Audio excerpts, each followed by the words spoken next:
എന്റെ തെയ്യോ VD സതീശനെ കുറിച്ച് പറയാനാണെങ്കിൽ ഏകദേശം ഒരു 10-25 വർഷമായി തോന്നുന്നു. എനിക്ക് തോന്നുന്നു ഈ പറവൂർ മണ്ഡലത്തിൽ നിൽക്കാൻ വേണ്ടിയിട്ട്. അവിടെ എന്തൊരു മണ്ണാങ്കട്ടാണ് ചെയ്തേക്കണത് ഞങ്ങൾക്ക് നമ്മളെ കണ്ടിട്ടില്ല. കഴിഞ്ഞ 25 വർഷം ഞാനൊക്കെ ജീവിച്ച കാലം തുടങ്ങി കാണുന്നതാണ് പറവൂര്. അങ്ങനെ തന്നെയാണ്, അതിലൊരു വ്യത്യാസം ഉണ്ടായില്ലേ. ഇപ്പൊ ഈ പ്രാവശ്യം രാജചന്ദ്രശേഖർ അവിടെ വന്നിട്ട് അദാലത്ത് നടത്തി 5000 പേരാണ് പങ്കെടുത്തത്. വീടില്ല, വെള്ളമില്ല, റോഡില്ല, പാലം പകുതി പണിക്ക് തീർത്തേക്കാണ്. ഇതാണ് വികസനം എന്ന് പറയുന്നത്. ഇവരെങ്ങനെയാണ് വികസനം എന്ന് പറയുന്നത് ഞങ്ങൾക്ക് മനസ്സിലാകല്ല. പിന്നെ ഈ പ്രാവശ്യം VD സതീശൻ അവിടെ 8 നില പോട്ടോന്നാണ് എനിക്ക് തോന്നുന്നത്. ഇപ്പോൾ ഈ അദ്ദേഹം ഒരു മുഖ്യമന്ത്രി ആകണം എന്ന് ആഗ്രഹിച്ചാണ് ഇപ്പോൾ പ്രവർത്തിച്ച് മുന്നോട്ട് പോകുന്നത്. പറവൂരിലെ ജനങ്ങൾ അദ്ദേഹത്തിന്റെ സാന്നിധ്യം ഏത് രീതിയിലായിരിക്കും ഇത്തവണ കാണുക? പറവൂർ ഇവിടുന്ന് 4 കിലോമീറ്റർ മാറിയിട്ടുള്ള ഒരു സ്ഥലമാണ്. 25 വർഷമായി അദ്ദേഹം അവിടെ ഉണ്ടെന്ന് പറഞ്ഞു. 25 വർഷം നിങ്ങൾക്ക് പറവൂരിൽ എന്തെങ്കിലും കാണിച്ചു തരാൻ പറ്റും? പറവൂർ അന്ന് എന്തുണ്ട്? 25 വർഷം മുമ്പ് എന്ത് പറവൂരിലുണ്ട് അത് തന്നെയാണ് പറവൂർ ഇപ്പോഴും. പറവൂരിന്റെ ഏറ്റവും ഒരു മുഖ്യ ഘടകം, ഒരു ടൗണിന്റെ ഏറ്റവും മുഖ്യ ഘടകങ്ങളിൽ ഒന്നാണ് ആരോഗ്യപരം. പറവൂർ ഗവൺമെന്റ് ആശുപത്രിയിൽ നിങ്ങൾ ഇന്ന് പോയി നോക്ക്, എന്തെന്നാണ് അവിടെ അദ്ദേഹം ചെയ്തേക്കുന്നത്. അപ്പൊ അതിന് തൊട്ട് സൈഡിലുള്ള പ്രൈവറ്റ് ബസ് സ്റ്റാൻഡ് ഒന്ന് കണ്ടു നോക്ക്, എന്തെന്നാണത്. പറവൂർ ഒരു വികസനവും ചെയ്തത് നാടൻ ഭാഷയെ പറഞ്ഞ ഒരു തേങ്ങയും ചെയ്തിട്ടില്ല. പക്ഷെ ഞങ്ങൾ VD സതീശനല്ല, അദ്ദേഹം ജമാഅത്തെ ഇസ്ലാമിയുടെ മണവാട്ടിയാണ്. ജമാഅത്തെ ഇസ്ലാമിനെ കല്യാണം കഴിക്കാൻ പോകുന്ന ഒരു വ്യക്തിയാണ് അദ്ദേഹം ഞങ്ങൾക്ക് എന്താ പറഞ്ഞ പറ്റിക്കാൻ വേണ്ടി മാത്രം വന്നൊരു മനുഷ്യൻ. 10 മിനിറ്റ് 20 മിനിറ്റ് എന്നും പറഞ്ഞു വന്ന് ഈ മുനമ്പം ജനത ഏത് രീതിയിൽ ഇവിടെ നിന്ന് എടുത്തു മാറ്റാം എന്നുള്ളൊരു വലിയൊരു ഗൂഢാലോചനയുടെ ഭാഗമായിരുന്നു VD സതീശൻ എന്ന് പറയുന്നത്. അദ്ദേഹം ഇവിടെ നിന്ന് ഒരു 3 കിലോമീറ്റർ അപ്പുറമുള്ള 4 കിലോമീറ്റർ അപ്പുറമുള്ള അതേ മണ്ഡലത്തിലുള്ളതാണ്. പക്ഷേ മുനമ്പം ജനതയെ പറ്റിച്ചത് ആദ്യമായി, അതായത് 10 മിനിറ്റ് 20 മിനിറ്റ് 30 മിനിറ്റ് കൊണ്ട് ഞാൻ ഈ പ്രശ്നം തീർക്കാമെന്നും പറഞ്ഞു വന്നതല്ലാതെ അവരുടെ വശത്ത് നിന്ന് ഒന്നും ഉണ്ടായിട്ടില്ല. കാരണം നമസ്കാരം ഫിലിപ്പ് ചേട്ടാ, ഇപ്പോ നിയമസഭാ തെരഞ്ഞെടുപ്പ് അടുത്ത് കളിക്കുകയാണല്ലോ. ഈ വരാനിരിക്കുന്ന തെരഞ്ഞെടുപ്പിൽ അധികാരത്തിൽ LDF-ഓ UDF-ഓ ഈ 2 രാഷ്ട്രീയ പ്രസ്ഥാനങ്ങളും അധികാരത്തിൽ വന്നു കഴിഞ്ഞാൽ മുനമ്പം സമര സമിതിയുടെ അവസ്ഥ എന്താകും? ഇപ്പൊ താങ്കൾ പറഞ്ഞ LDF-ഓ UDF-ഓ വരുമെന്ന് ആരാ പറഞ്ഞത്? BJP എവിടെയാണ് അവരുടെ സ്ഥാനം? BJPക്ക് ശക്തമായ സാന്നിധ്യം ഇപ്പൊ കേരളത്തിലുണ്ട്. അപ്പൊ ഈ ഒരു തെരഞ്ഞെടുപ്പ് ഒരു ത്രികോണ തെരഞ്ഞെടുപ്പാണ്. ആദ്യമായിട്ടാണ് ഇങ്ങനെ ഇത്രയും വാശിയേറിയ ഒരു തെരഞ്ഞെടുപ്പ് കേരളത്തിന്റെ ചരിത്രത്തിൽ ആദ്യമായിട്ടാണെന്ന് ഞാൻ പറയുള്ളൂ. കാരണം BJPയും LDF-ഉം UDF-ഉം തമ്മിലാണ്. മുനമ്പം സമരത്തെ സംബന്ധിച്ചിടത്തോളം BJP ആണ് ഞങ്ങളെ രക്ഷിച്ചത്. അതിനുള്ള ഏറ്റവും വലിയൊരു തെളിവായിരുന്നു ഇവിടെ BJPയുടെ ഒരു സാന്നിധ്യം പോലും ഇല്ലാതിരുന്ന ഈ ഒരു കൊച്ചു പ്രദേശത്ത് ഞങ്ങൾ ആദ്യമായിട്ട് ഒരു BJPയുടെ ഒരു സ്ഥാനാർത്ഥിയെ നിർത്തി വിജയിപ്പിക്കുകയും അദ്ദേഹം ഇന്ന് ഞങ്ങളുടെ പഞ്ചായത്തിലെ ഒരു മെമ്പർ കൂടിയാണ്.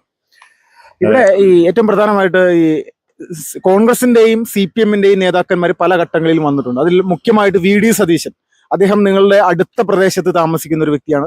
നിങ്ങൾ എല്ലാവരെയും അടുത്തറിയാവുന്ന വ്യക്തി കൂടിയാണ്. അദ്ദേഹത്തിന്റെ സാന്നിധ്യം നിങ്ങൾക്ക് ഏത് തരത്തിലാണ് ഫീൽ ചെയ്തത്? അദ്ദേഹത്തിന് ഞങ്ങൾ VD സതീശനല്ല, അദ്ദേഹം ജമാഅത്തെ ഇസ്ലാമിയുടെ മണവാട്ടിയാണ്. ജമാഅത്തെ ഇസ്ലാമിനെ കല്യാണം കഴിക്കാൻ പോകുന്ന ഒരു വ്യക്തിയാണ് അദ്ദേഹം ഞങ്ങൾക്ക് എന്താ പറഞ്ഞ പറ്റിക്കാൻ വേണ്ടി മാത്രം വന്നൊരു മനുഷ്യൻ. 10 മിനിറ്റ് 20 മിനിറ്റ് എന്നും പറഞ്ഞു വന്ന് ഈ മുനമ്പം ജനത ഏത് രീതിയിൽ ഇവിടെ നിന്ന് എടുത്തു മാറ്റാം എന്നുള്ളൊരു വലിയൊരു ഗൂഢാലോചനയുടെ ഭാഗമായിരുന്നു VD സതീശൻ എന്ന് പറയുന്നത്. അദ്ദേഹം ഇവിടെ നിന്ന് ഒരു 3 കിലോമീറ്റർ അപ്പുറമുള്ള 4 കിലോമീറ്റർ അപ്പുറമുള്ള അതേ മണ്ഡലത്തിലുള്ളതാണ്. പക്ഷേ മുനമ്പം ജനതയെ പറ്റിച്ചത് ആദ്യമായി, അതായത് 10 മിനിറ്റ് 20 മിനിറ്റ് 30 മിനിറ്റ് കൊണ്ട് ഞാൻ ഈ പ്രശ്നം തീർക്കാമെന്നും പറഞ്ഞു വന്നതല്ലാതെ അവരുടെ വശത്ത് നിന്ന് ഒന്നും ഉണ്ടായിട്ടില്ല. കാരണം ഏറ്റവും വലിയ ചതി ഞങ്ങളോട് ചെയ്തത്, ഞങ്ങളോട് ഡയറക്റ്റ് വിളിച്ച് സംസാരിച്ചത് ഹൈബീഡ് എന്ന് പറയുന്ന ഒരു ഗതികെട്ട MP ആയിരുന്നു ഞങ്ങൾക്ക് കിട്ടിയത്. അപ്പൊ അദ്ദേഹമാണ് ആദ്യം പറഞ്ഞത്, അവര് നിങ്ങളെ ഇവിടെ നിന്ന് മാറ്റാൻ പോവുകയാണ്, അപ്പൊ നിങ്ങൾ എന്തായാലും മാറിക്കൊടുക്കേണ്ടി വരും, അവര് നിങ്ങളിൽ ശക്തരാണെന്ന് പറഞ്ഞാൽ അവർക്ക് വേണ്ടി സംസാരിച്ച 2 വ്യക്തികളാണ് ഈ VD സതീശൻ എന്ന് പറയുന്ന വ്യക്തിയും ഹൈബീഡ് എന്ന് പറയുന്ന വ്യക്തിയും. അപ്പൊ അവരെന്തോരം ഈ മുനമ്പം ജനതയ്ക്ക് മുനമ്പം സമരത്തിന് സംഭാവന ചെയ്തിട്ടുണ്ടെന്നുള്ളത് ഞങ്ങൾക്കറിയാം. ആരോടും പറയേണ്ട ആവശ്യമില്ല, കേരളം മൊത്തം എല്ലാവർക്കും അറിയാവുന്നതാണ്. ജനങ്ങളെ വഞ്ചിക്കാൻ വേണ്ടി മാത്രം വന്ന ഒരാളാണ് അത്. ഇപ്പോ എന്താ പറയുക, ജമാഅത്തെ ഇസ്ലാമിയുടെ മണവാട്ടിയായിട്ട് ഇങ്ങനെ നടക്കുകയാണ്, കല്യാണത്തിന് ഒരുങ്ങി നടക്കുന്ന ഒരു പെണ്ണിനെ പോലെ ഇങ്ങനെ ജമാഅത്തെ ഇസ്ലാമിനെ. കാരണം ജമാഅത്തെ ഇസ്ലാമിയുടെ ഗൂഢതന്ത്രമായിരുന്നു മുനമ്പം കയ്യേറുക എന്നും മുനമ്പം ജനത ഇവിടുന്ന് ഒഴിപ്പിക്കുക എന്നുള്ളത്. അപ്പൊ അതിന്റെ ഒരു വ്യക്തമായിട്ട് ഞങ്ങൾക്ക് അദ്ദേഹത്തിനെ കാണാൻ പറ്റുള്ളൂ. ഇപ്പോൾ ഈ അദ്ദേഹം ഒരു മുഖ്യമന്ത്രി ആകണം എന്ന് ആഗ്രഹിച്ചാണ് ഇപ്പോൾ പ്രവർത്തിച്ച് മുന്നോട്ട് പോകുന്നത്. പറവൂരിലെ ജനങ്ങൾ അദ്ദേഹത്തിന്റെ സാന്നിധ്യം ഏത് രീതിയിലായിരിക്കും ഇത്തവണ കാണുക? പറവൂർ ഇവിടുന്ന് 4 കിലോമീറ്റർ മാറിയിട്ടുള്ള ഒരു സ്ഥലമാണ്. 25 വർഷമായി അദ്ദേഹം അവിടെ ഉണ്ടെന്ന് പറഞ്ഞു. 25 വർഷം നിങ്ങൾക്ക് പറവൂരിൽ എന്തെങ്കിലും കാണിച്ചു തരാൻ പറ്റും? പറവൂർ അന്ന് എന്തുണ്ട്? 25 വർഷം മുമ്പ് എന്ത് പറവൂരിലുണ്ട് അത് തന്നെയാണ് പറവൂർ ഇപ്പോഴും. പറവൂരിന്റെ ഏറ്റവും ഒരു മുഖ്യ ഘടകം, ഒരു ടൗണിന്റെ ഏറ്റവും മുഖ്യ ഘടകങ്ങളിൽ ഒന്നാണ് ആരോഗ്യപരം. പറവൂർ ഗവൺമെന്റ് ആശുപത്രിയിൽ നിങ്ങൾ ഇന്ന് പോയി നോക്ക്, എന്തെന്നാണ് അവിടെ അദ്ദേഹം ചെയ്തേക്കുന്നത്. അപ്പൊ അതിന് തൊട്ട് സൈഡിലുള്ള പ്രൈവറ്റ് ബസ് സ്റ്റാൻഡ് ഒന്ന് കണ്ടു നോക്ക്, എന്തെന്നാണത്. പറവൂർ ഒരു വികസനവും ചെയ്തത് നാടൻ ഭാഷയെ പറഞ്ഞ ഒരു തേങ്ങയും ചെയ്തിട്ടില്ല. ചുമ്മാ ഇങ്ങനെ രാവിലെ തുടങ്ങി കാറിന് അങ്ങാടി ഇങ്ങാടും നടക്കും, അത് ഇതാണെന്ന് പറഞ്ഞിട്ട് ഇങ്ങനെ നടക്കും. എന്തെന്നാണ് വികസനം? വികസനം കാണാനുള്ളതാണ്. എന്തെന്നാണ് വികസനം അവിടെ കാണിക്കാനുള്ളത്? ഈ പറ്റിച്ച് ഇങ്ങനെ ഓരോ ദിവസം ഇങ്ങനെ നടക്കുക. ഇപ്പൊ ഞങ്ങളുടെ ഇങ്ങോട്ട് വരുന്നില്ല, കാരണം ഞങ്ങളുടെ ഇങ്ങോട്ട് വന്നു കഴിഞ്ഞാൽ ഞങ്ങൾ അതേപോലെ സ്വീകരണങ്ങളാണ് അദ്ദേഹത്തിന് കൊടുത്തു വിട്ടേക്കുന്നത്. ഇപ്പോൾ ഈ VD സതീശനെ സംബന്ധിച്ച് ഏറ്റവും പ്രധാനമായിട്ട് അദ്ദേഹം ഇവിടുത്തെ പ്രത്യേകമായിട്ട് മുസ്ലിം സംഘടനകളോട് അടുത്ത് നിൽക്കുന്ന ഒരാളാണ്. അപ്പൊ അദ്ദേഹം ഈ വിജയിച്ചു വന്നു കഴിഞ്ഞാൽ എന്തായിരിക്കും നമ്മുടെ നാടിന്റെ ഒരു അവസ്ഥ? ആരാണ് പറഞ്ഞത് അദ്ദേഹം വിജയിച്ചു വരുമെന്ന്? അദ്ദേഹത്തിന് ചിലപ്പോ ഇതുണ്ട്, ഞങ്ങൾക്ക് ഇതുവരെയും തോന്നുന്നില്ല വിജയിച്ചു വരുമെന്ന്. കാരണം ഞാൻ പറഞ്ഞില്ലേ, കേരളത്തിന്റെ ഗതി മാറിക്കൊണ്ടിരിക്കുകയാണ്. VD സതീശൻ പറഞ്ഞിട്ട് നടക്കുന്ന നുണകൾ വിശ്വസിക്കുന്ന ആൾക്കാരല്ല ഇന്നത്തെ കാലഘട്ടങ്ങളിലുള്ളത്.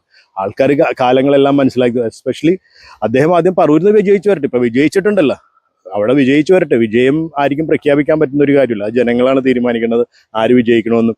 വികസനം എന്താണെന്ന് ജനങ്ങൾ കണ്ടു മനസ്സിലാക്കുന്ന ഒരു കാര്യമാണ് വികസനം. അപ്പൊ ചേട്ടന്റെ ഒരു കാഴ്ചപ്പാടിൽ ഈ പറവൂരിൽ VD സതീശൻ പരാജയപ്പെടും എന്ന് തന്നെയാണോ? പരാജയപ്പെടുത്താൻ വേണ്ടി ഞങ്ങൾ ഇറങ്ങും.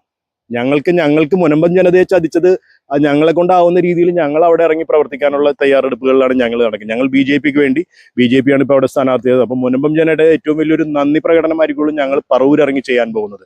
ഞാൻ വിശ്വസിക്കാമെന്ന് വിശ്വസിക്കാം. കാരണം അവിടെയുള്ള ആൾക്കാർക്ക് എല്ലാവർക്കും അറിയാം VD സതീശനും UDFും എന്താണ് മുനമ്പത്തിനോട് വേണ്ടി ചെയ്തതെന്നുള്ളത്. അപ്പോൾ മുനമ്പം ജനതയുടെ ഒരു ചെറിയൊരു പ്രതിനിധി എന്ന നിലയിൽ ഞങ്ങൾ കിട്ടാവുന്ന ആൾക്കാർ കിട്ടാവുന്ന വീടുകൾ കയറി ഇറങ്ങി VD സതീശനെ പരാജയപ്പെടുത്തണം എന്ന് പറഞ്ഞിട്ടായിരിക്കുള്ളൂ ഞങ്ങളുടെ ക്യാമ്പയിൻ. നമസ്കാരം. പേരെന്തായിരുന്നു? നിക്സൺ. ചേട്ടാ, ഈ നമ്മുടെ പ്രതിപക്ഷ നേതാവായിട്ടുള്ള VD സതീശൻ, അദ്ദേഹത്തിന്റെ പറവൂരിലെ പ്രവർത്തനങ്ങൾ എങ്ങനെയാണ്? സംതൃപ്തരാണോ നിങ്ങൾ ഓരോരുത്തരും? എന്റെ ദൈവമേ, VD സതീശനെ കുറിച്ച് പറയാനാണെങ്കിൽ ഏകദേശം ഒരു 10-25 വർഷമായി തോന്നുന്നു എനിക്ക് തോന്നുന്നു ഈ പറവൂർ മണ്ഡലത്തിൽ നിൽക്കാൻ തുടങ്ങിയിട്ട്. അവിടെ എന്തൊരു മണ്ണാങ്കട്ടയാണ് ചെയ്തേക്കണത് ഞങ്ങൾക്ക് നമ്മളെ കണ്ടിട്ടില്ല. കഴിഞ്ഞ 25 വർഷം ഞാനൊക്കെ ജീവിച്ച കാലം തുടങ്ങി കാണുന്നതാണ് പറവൂര്. അങ്ങനെ തന്നെയാണ്, അതിലൊരു വ്യത്യാസം ഉണ്ടായില്ലേ. ഇപ്പൊ ഈ പ്രാവശ്യം ചന്ദ്രശേഖർ അവിടെ വന്നിട്ട് അദാലത്ത് നടത്തി 5000 പേരാണ് പങ്കെടുത്തത്. വീടില്ല, വെള്ളമില്ല, റോഡില്ല, പാലം പകുതി പണിക്ക് തീർത്തേക്കാണ്. ഇതാണ് വികസനം എന്നുള്ളത്. ഇവരെങ്ങനെയാണ് വികസനം എന്ന് പറയുന്നത് ഞങ്ങൾക്ക് മനസ്സിലാകല്ല. പിന്നെ ഈ പ്രാവശ്യം VD സതീശൻ അവിടെ 8 നിലയിൽ പോട്ടെന്നാണ് എനിക്ക് തോന്നുന്നത്.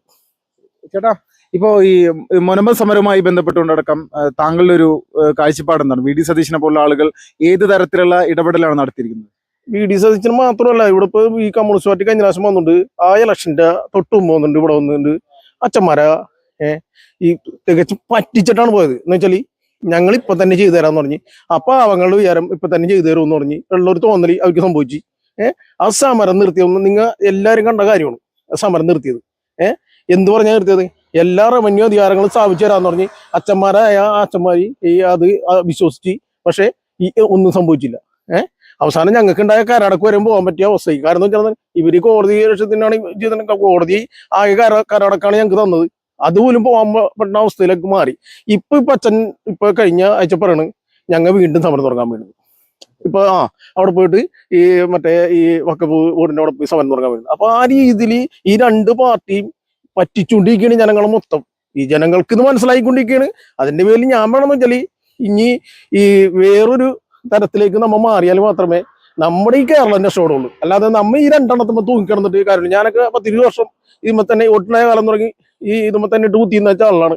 പക്ഷെ മാറാണ്ട് നോക്കിയില്ല, നമ്മ മാറി. അതായത് മാറിയാലേ പറ്റുള്ളൂ. മാറ്റം. ചേട്ടൻ ഏത് പാർട്ടിയിൽ പ്രവർത്തിച്ചിരുന്ന ആളാണ്? ഞാൻ കമ്മ്യൂണിസ്റ്റ് പാർട്ടി പ്രവർത്തിച്ചാണ്. ഈ VD സതീശനെ പോലെയുള്ള ആളുകൾ നമ്മുടെ നാട്ടിൽ നടത്തിയിട്ടുള്ള വികസനത്തിന്റെ പേര് വലിയ രീതിയിൽ അവരെ സോഷ്യൽ മീഡിയയിൽ പ്രചരിപ്പിക്കാനായിട്ട് ശ്രമിക്കുന്നുണ്ട്. സത്യസന്ധമാണോ അത്? VD സതീശനെ ഒരു മനുഷ്യരോട് പറയണേ ഇന്നത്തെ ഈ സോഷ്യൽ മീഡിയയിലൊക്കെ വേണമെങ്കിൽ ഒന്ന് എടുത്തു നോക്കിയോ. VD സതീശനെ കുറിച്ച് പറഞ്ഞു കേട്ടാൽ തന്നെ നമുക്ക് തന്നെ നാണെന്ന് തോന്നുന്നു. കാരണം വെച്ചാൽ അയാളെ സംബന്ധിച്ചോളം ഈ ഒരു വികസനം, അയാൾ ഈ ജമാഅത്തെ ഇസ്ലാമിയുടെ ഈ പറഞ്ഞ പാവാടക്കടി കിടക്കുന്ന ആളാണ്. അയാൾ ഇനി ഒന്നിനും പറ്റൂല.